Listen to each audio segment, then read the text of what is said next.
যে বাড়িটার সামনে আমরা এখন ক্যামেরা নিয়ে দাঁড়িয়ে আছি, এটা হচ্ছে জগৎ শেঠের ট্যাক্সাল। জগৎ শেঠের ট্যাক্সাল, এখান থেকে জগৎ শেঠরা সেই সময় রাজা মহারাজা নবাবদেরকে টাকা পয়সা ডিল করতো।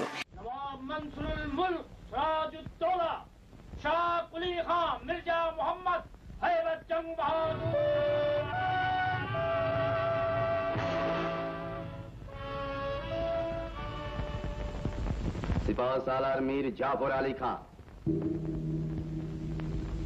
জাহাঁপনা, আপনি আর মনসুরুল মুলক আলীবর্দী খাঁ যখন আমাকে এই মসনদে অধিষ্ঠিত করেছিলেন, জগৎ শেঠ তখন উপস্থিত ছিলেন? ছিলেন জাহাঁপনা। দিল্লির দরবারে নজরানা দেবার এবং সেখান থেকে নবাবের নামে সনদ আনবার ভার কার উপর ছিল রাজা রাজবল্লভ?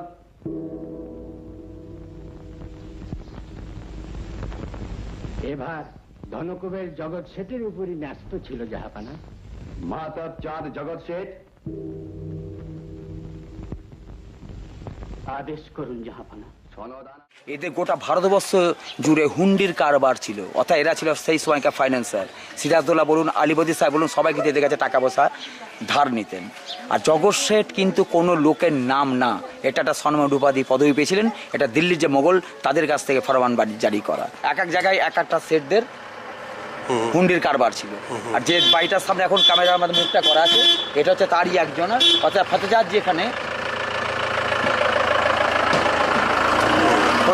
এখানে বসে টাকা পয়সা ডিল করতেন, অর্থাৎ এটা ছিল তাদের আমলে ট্যাক্সাল।